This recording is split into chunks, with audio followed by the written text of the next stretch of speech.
ঈদের দ্বিতীয় দিনেও পশু কোরবানি করছেন অনেকে, কেউ যাচ্ছেন বাড়ি ফাঁকা ঢাকায়, নগর জুড়ে প্রশান্তির ছোঁয়া। সরকার নির্ধারিত দামে এবারও বিক্রি হচ্ছে না পশুর চামড়া, দাঁড়ে দাঁড়িয়ে ঘুরেও মিলছে না কাঙ্ক্ষিত দাম, লবণের মূল্য বৃদ্ধিতে বাড়বে লোকসান।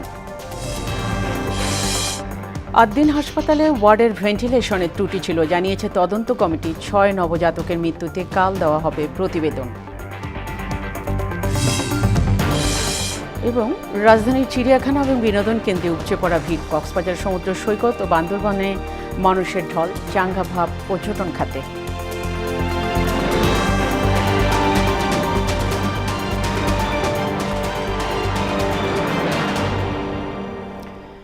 আসসালামু আলাইকুম, পবিত্র ঈদুল আজহার শুভেচ্ছা সবাইকে। এতক্ষণ শুনছিলেন শিরোনাম, পুরো সংবাদের সঙ্গে আছি ফাতেমা রশিদ। ঈদের দ্বিতীয় দিনেও রাজধানীতে কোরবানি করছেন অনেকেই। পশু কোরবানি চলবে আরও একদিন। এদিকে আজও ঢাকা ছাড়ছে ঘরমুখ মানুষ। সকালে কমলাপুর রেল স্টেশনে ট্রেনের ছাদে চড়ে বাড়ি ফিরতে দেখা যায়। যাত্রীর চাপ ছিল মহাখালী বাস টার্মিনালেও। ধাপে ধাপে ছেড়ে যাওয়ায় এখন প্রায় ফাঁকা ঢাকা। আরও জানাচ্ছেন এমআর আসাদ। ঈদুল আজহার দ্বিতীয় দিনেও কোরবানি নিয়ে ব্যস্ত সময় পার করছেন রাজধানীবাসী। প্রথম দিনে কষায় না পাওয়া পরিষ্কার পরিচ্ছন্নতার অসুবিধা বিবেচনায় অনেকেই দ্বিতীয় দিনটিকেই বেছে নেন কোরবানির জন্য। স্বজনদের উপস্থিতি সহ ছোট বড় সবার অংশগ্রহণ এক কোরবানিকে দেয় ভিন্ন মাত্রা। প্রথম দিনে লোক পাওয়া যায় না, মানে যারা এগুলোর কাজ করে পারদর্শী, আসলে এরকম লোক পাওয়া যায় না। অনেক বাইরে থেকে আসে লোকজন, কিন্তু ওনাদেরকে দিয়ে কাজ করানো অত বেশি একটা ভালো হয় না। এই জন্য আমরা দ্বিতীয় দিন আমাদের লোকজন আসে, আমরা ওনাদের প্রফেশনাল যারা তাদেরকে দিয়ে কাজ করাই বলেই আমরা দ্বিতীয় দিন করাই। দ্বিতীয় দিনে কোরবানি দেওয়ার সুবিধা হইলো লোকজন ভালো পাওয়া যায় এবং বিশেষভাবে সুবিধা আছে, মানে বাড়তি ঝামেলা থাকে না। এই সুবিধার জন্য আমরা দ্বিতীয় দিনে কোরবানি দিই। ছুটির দ্বিতীয় দিনেও কমলাপুর রেল স্টেশনে ছিল যাত্রীর চাপ, টিকিট ও কর্মস্থলের দায়িত্ব গুছিয়ে বাড়ি ফিরতে অনেকেই বেছে নিয়েছেন এ দিনটিকে। আমরা এই যে সিট কাটছি, সিট কাটা তারপরও ইচ্ছে থাকলেও একটু ওয়াশরুমে যাওয়া যায় না, ইচ্ছে থাকলে একটু বাহিরে যাওয়া যায় না। এত লোক পরিমাণ ওঠে। যদি সরকার এরকম একটা সিস্টেম করতো, শুধু সিটের লোক যারা তারাই যাবে, আর বাকি লোকগুলো এরা তো স্ট্যান্ড টিকিট কাটতেছে, কাটার পরেও তারা দেখা যাচ্ছে যে এই কষ্ট করে যাইতেছে।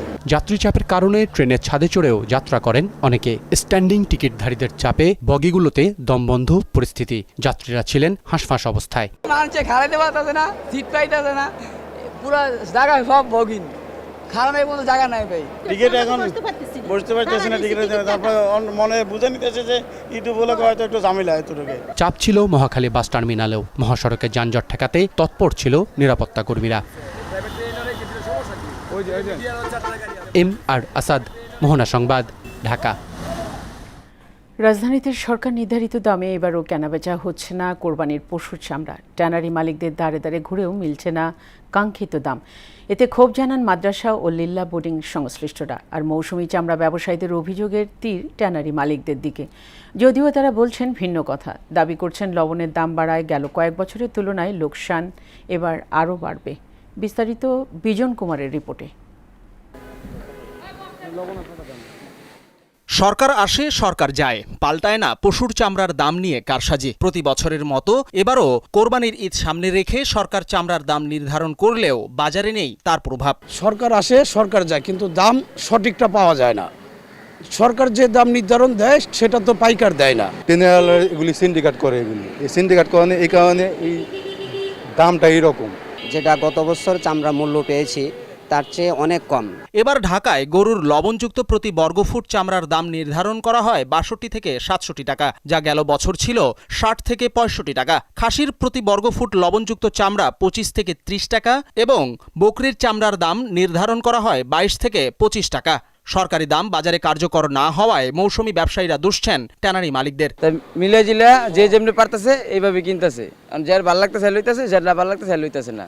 ব্যবসায়ী পোস্তা এবং এই সাসলেপ, তারপরে আপনার ট্যানারি, ওরা দামগুলি সেটিং করে অন্যরকম করে।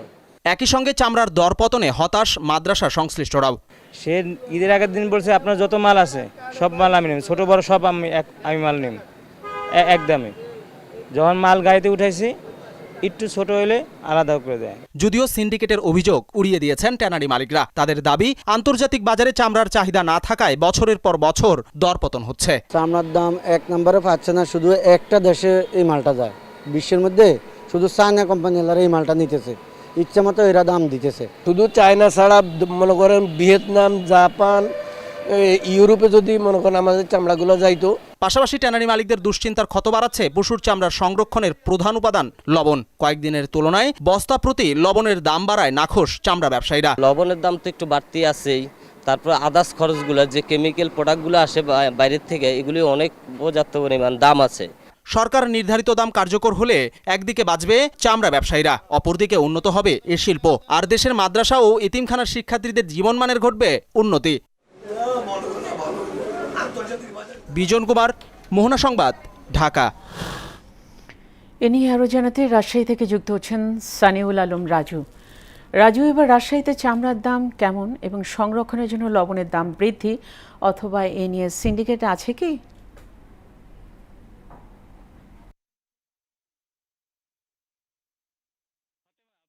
আসলে ঈদের শুভেচ্ছা জানাই যে আমি এই মুহূর্তে দাঁড়িয়ে রয়েছি রাজশাহীর যে চামড়ার মোকাম, সেখানে যে এখান থেকে মূলত চামড়ার রাজশাহী থেকে দেশের বিভিন্ন জায়গায় পৌঁছানো হয়। তবে আমি একটি বিষয় বলি যে রাজশাহীতে যে চামড়ার দাম সেটি কিন্তু আগের মতনই রয়ে গেছে। আসলে সরকারের যে রেটটা ছিল, যে বাংলাদেশে ঢাকা থেকে বাইরের যে রেট, সেটি হচ্ছে 57 থেকে 62 টাকার মধ্যে কেনা বিক্রি হবে। তবে এটি কিন্তু মাঠ পর্যায়ে দেখা যাচ্ছে না। ব্যবসায়ীরা বলছে যে লবণের দাম বৃদ্ধি পাওয়ার ক্ষেত্রে তাদের লোকসান হতে পারে, এবং যে বলছে প্রতি বর্গফুটে 57 থেকে 62 যে নির্ধারণ স্থানীয় বাজারে, সেটি কিন্তু কার্যকর হচ্ছে না। চামড়া ব্যবসায়ীরা বলছে ট্যানারি গুলোতে ধীর গতি এবং কেনাকাটা ক্রেতার সংকটের সিন্ডিকেট এই সংরক্ষণ করতে পারছে না। তবে রাজশাহীর আমি এই মুহূর্তে দাঁড়িয়ে রয়েছে, এখানে আমরা দেখেছি যে লবণজাত করা হচ্ছে, এবং এরপরেই কিন্তু রাজশাহী থেকে বিভিন্ন জায়গায় এখান থেকে চামড়া যাওয়া সেল করবে বা পাঠিয়ে দিবে। তো এই রাজশাহী থেকে এই ছিল চামড়ার থেকে সর্বশেষ খবর। রাজু, আপনাকে ধন্যবাদ। রাজধানীর মগবাজারে আদ্দিন হাসপাতালে 6 নবজাতকের মৃত্যুর ঘটনায় পোস্ট অপারেটিভ ওয়ার্ডে নির্মাণ ত্রুটি পাওয়া গেছে। কাল এ বিষয়ে তদন্ত প্রতিবেদন জমা দেওয়া হবে। আজ এ তথ্য জানান স্বাস্থ্য অধিদপ্তরের অতিরিক্ত মহাপরিচালক ডক্টর জাহিদ রায়হান। ডক্টর জাহিদ রায়হান বলেছেন, তদন্তে পোস্ট অপারেটিভ ওয়ার্ডের অবকাঠামোগত ত্রুটিসহ নানা অনিয়ম ধরা পড়েছে। 6 নবজাতকের মৃত্যুর ঘটনায় করা সরকারের উচ্চ পর্যায়ের তদন্ত কমিটির প্রতিবেদন কাল জমা দেওয়া হবে। এর আগে এই ঘটনায় ঢাকার রমনা থানায় মামলা হয়। মামলায় অবহেলিত কারণে শিশু মৃত্যুর অভিযোগ আনা হয়। নিহত 1 নবজাতকের স্বজন বুধবার রাতে বাদী হয়ে হাসপাতাল কর্তৃপক্ষের বিরুদ্ধে মামলা করেন। গেল 24 ঘন্টায় হাম উপসর্গে সিলেটে 1 জন এবং ফরিদপুরে 2 জনের মৃত্যু হয়েছে। এ নিয়ে সিলেট বিভাগে হাম এবং হামের উপসর্গের মৃত্যু হয়েছে 58 জনের। এদিকে ময়মনসিংহ মেডিকেল কলেজ হাসপাতালে গেল 24 ঘন্টায় হামে আক্রান্ত হয়ে নতুন ভর্তি হয়েছে 28 জন। এখন পর্যন্ত ময়মনসিংহ মেডিকেল কলেজ হাসপাতালে হাম এবং উপসর্গের মৃত্যু হয়েছে 41 জন শিশুর। 17ই মার্চ থেকে আজ পর্যন্ত ভর্তি হয়েছে 1670 জন।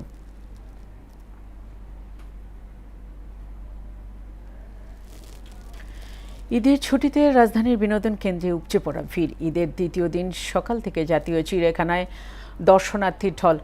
রাজধানীর মিরপুরের জাতীয় চিড়িয়াখানায় রাখা আলোচিত মহিষ ডোনাল্ড ট্রাম্পকে দেখতে ভিড় করেছেন দর্শনার্থীরা।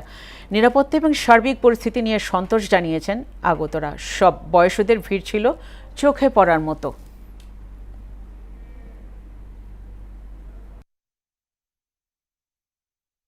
ঠান্ডা আছে, যার কারণে একটু ভালোই লাগছে ঘোরাফেরা। আমার প্রাণীদের দেখি একটু ভালো লাগে, বাসায় তো পাই না, তাই। এ নিয়ে আরও জানাতে চিড়িয়াখানা থেকে যুক্ত হচ্ছেন সহকর্মী উষা ফেরদৌস। উষা, চিড়িয়াখানায় দর্শনার্থীর ভিড় কেমন দেখছেন? সার্বিক পরিস্থিতি নিয়ে জানাবেন।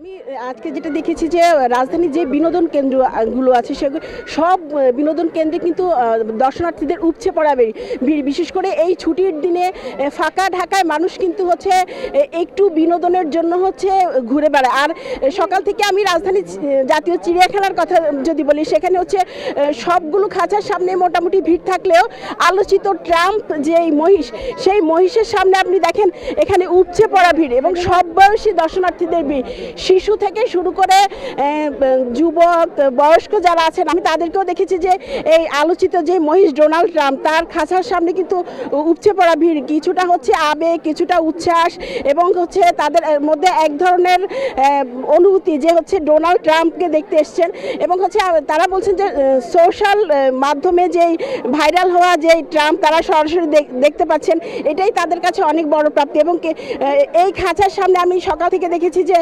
কোনোভাবেই হচ্ছে দাঁড়ানো যাচ্ছে না, এত ভিড়, বিশেষ করে শিশুদেরও অনেক বেশি কৌতূহল, তাদের বাবা মা তাদের নিয়ে আসছে এবং দেখাচ্ছে যে ডোনাল্ড ট্রাম্প। আর আলোচিত এই মহিষটি হচ্ছে আসলে ঈদের আগের দিন হচ্ছে এই চিড়িয়াখানায় রাখা হয় এবং হচ্ছে দর্শনার্থীদের জন্য এটি উন্মুক্ত করে দেওয়া হয় ঈদের দিন থেকে। তো ঈদের দিন হচ্ছে তেমন একটা দর্শনার্থী ছিল না, কিন্তু আজকে ঈদের পরের দিন আমরা অন্যান্য খাঁচার সামনে তেমন একটা ভিড় না থাকলেও এই ডোনাল্ড ট্রাম্প যে আলোচিত মহিষ এখানে কিন্তু উপচে পড়া ভিড়। এবং আমরা দর্শনার্থীদের সাথে কথা বলেছি, তারা বলেছে যে সামাজিক যোগাযোগ মাধ্যমে তারা যেই ছবিগুলো দেখেছে এখানে এসে আরও ভালো লাগছে এবং সরাসরি দেখতে পেয়ে তারা হচ্ছে উচ্ছ্বসিত। তো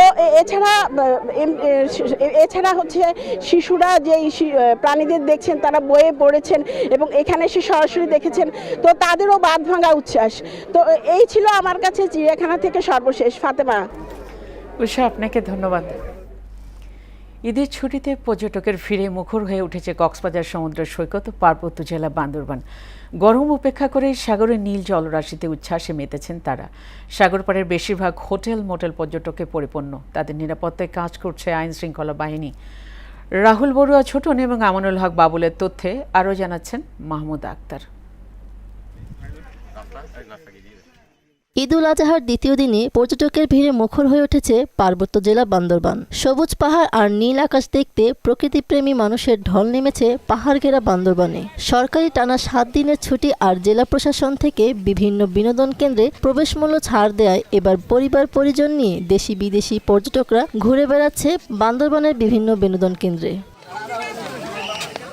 এবারের ছুটিতেও জেলার মেঘলা, নীলাচল, শৈলপ্রপাত, চিম্বুক, নীলগিরি, দেবতাখুম সহ বিভিন্ন পর্যটন স্পটগুলো এখন মানুষের পদচারণায় মুখরিত হয়ে উঠেছে। পাহাড়, প্রকৃতি আর নদীর অপরূপ শোভা দেখে বিমোহিত পর্যটকরা। ঈদের ছুটিতে অনেকদিন পর অনেক বন্ধু পেয়েছি, এই কারণে প্রথমবারই বান্দরবান আসা। এখানে এসে ভালো লাগছে, সকালে মেঘলা গিয়েছিলাম, ওখানেও অনেক ভালো লেগেছে, কোনো কোলাহল নেই, খুব ভালো, দারুণ লাগছে আমাদের। বান্দরবানে ভ্রমণে আসা পর্যটকদের নিরাপত্তা নিশ্চিতে সার্বিক ব্যবস্থা জোরদার করেছে প্রশাসন। পর্যটন কেন্দ্রগুলোতে দায়িত্ব পালন করছে টুরিস্ট পুলিশ। বান্দরবানের বিভিন্ন টুরিস্ট স্পটে আমাদের মোবাইল টিম আছে, মোবাইল টিমের পাশাপাশি সাদা পোশাকেও ডিউটিতে আছে। পর্যটকরা এখানে এসে স্বাচ্ছন্দ্যে পাহাড়ি সৌন্দর্য উপভোগ করতে পারে। এদিকে ঈদের দ্বিতীয় দিনে দর্শনার্থীদের পদচারণায় প্রাণ ফিরে পেয়েছে পর্যটন নগরী কক্সবাজার সমুদ্র সৈকত। সমুদ্র সৈকত ছাড়াও ইনানির পাথুরে সৈকত, দরিয়ানগর, হিমছড়ি, রামর বৌদ্ধ মন্দিরও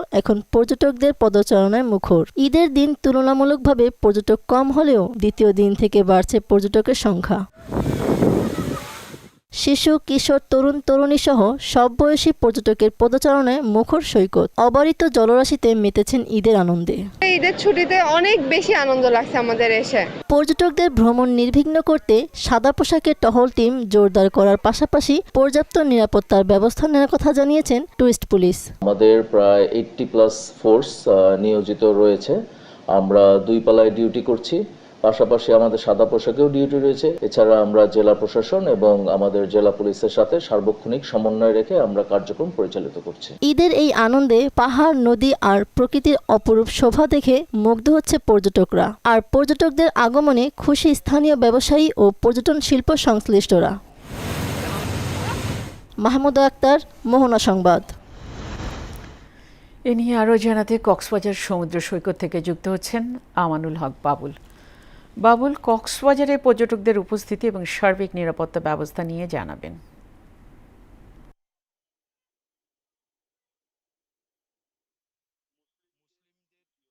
বৃহত্তর ধর্মীয় উৎসব হচ্ছে ঈদুল আজহা। ঈদুল আজহার এই টানা ছুটিতে বিশ্বের দীর্ঘতম কক্সবাজার সমুদ্র সৈকতের এই বালিয়াড়ি জড় পর্যটকের পদচারণায় মুখরিত হয়ে উঠেছে।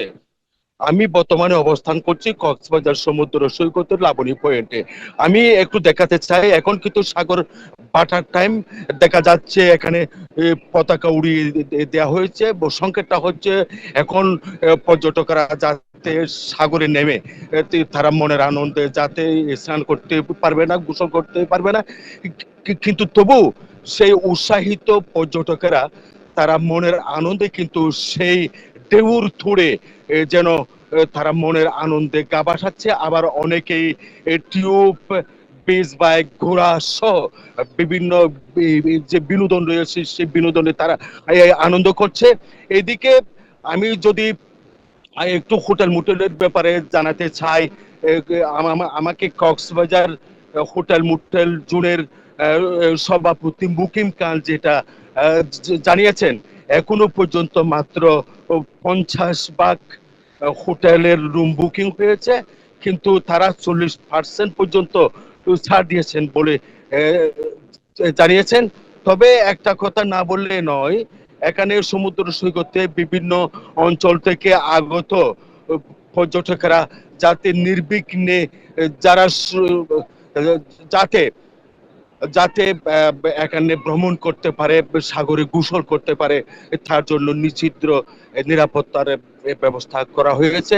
কক্সবাজারের এই সমুদ্র সৈকত ছাড়াও ইনানি, পাটুয়া, টেক, মহেশখালী, রামু সহ বিনোদন কেন্দ্রগুলোতে পর্যটকের উপচে ভিড় রয়েছে।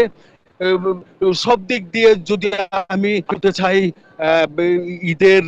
ঈদের ছুটিতে কক্সবাজার ভ্রমণে আসা যে পর্যটক তারা যাতে সুন্দরভাবে তাদের এলাকায় ফিরে যেতে পারে এই প্রত্যাশা।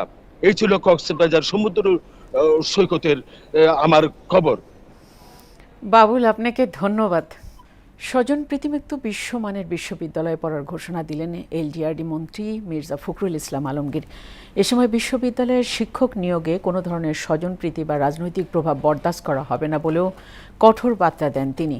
শুক্রবার সকালে ঠাকুরগাঁও বিশ্ববিদ্যালয়ের অস্থায়ী কার্যালয় উদ্বোধন শেষে একথা বলেন মন্ত্রী। প্রধানমন্ত্রী ও সরকারের প্রতি কৃতজ্ঞতা জানিয়ে মির্জা ফখরুল বলেন, ঠাকুরগাঁওবাসীর দীর্ঘদিনের দাবি ছিল একটি মেডিকেল কলেজ ও বিশ্ববিদ্যালয় প্রতিষ্ঠা। সেই দাবির প্রেক্ষিতেই দ্রুত সময়ের মধ্যে বিশ্ববিদ্যালয়ের প্রতিষ্ঠার উদ্যোগ নেওয়া হয়েছে এবং ইতিমধ্যেই উপাচার্যও নিয়োগ সম্পন্ন হয়েছে। তার মধ্যে অন্যতম দাবি ছিল আমাদের এই ঠাকুরগাঁও বিশ্ববিদ্যালয়টা, তিনি এই দাবিটি মঞ্জুর করেছেন। সেই সঙ্গে আমরা একটা মেডিকেল কলেজ মেডিকেল কলেজটাও মঞ্জুর করেছেন। আমরা উপজেলা দুটো উপজেলা চেয়েছিলাম, সেই উপজেলাগুলো তিনি আমাদেরকে মঞ্জুর করেছেন। এবার আন্তর্জাতিক প্রসঙ্গ। যুক্তরাষ্ট্র ও ইরানের মধ্যে নতুন করে আবারও উত্তেজনা তৈরি হয়েছে। ইরানের বুশহরে মার্কিনীদের একটি ড্রোন ভূপাতিত করেছে ইরানের সামরিক বাহিনী। অন্যদিকে গাজার প্রায় 70% ভূখণ্ড দখলের নির্দেশ দিয়েছেন ইসরায়েলের প্রধানমন্ত্রী বেনিয়ামিন নেতানিয়াহু। গাজায় আরও এলাকা দখল হলে প্রায় 20 লাখ ফিলিস্তিনিকে সংকুচিত ও ধ্বংসপ্রাপ্ত একটি ছোট ভূখণ্ডে আরও চাপের মুখে পড়তে হবে বলে আশঙ্কা করা হচ্ছে। শেষ করব মোহনার সংবাদ, যাবার আগে শিরোনামগুলো আরও একবার।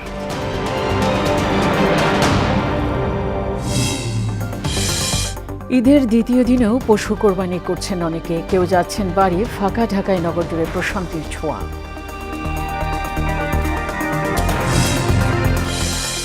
সরকার নির্ধারিত দামে এবারও বিক্রি হচ্ছে না পশুর চামড়া, দাঁড়ে দাঁড়ে ঘুরেও মিলছে না কাঙ্ক্ষিত দাম, লবণের মূল্য বৃদ্ধিতে বাড়বে লোকসান।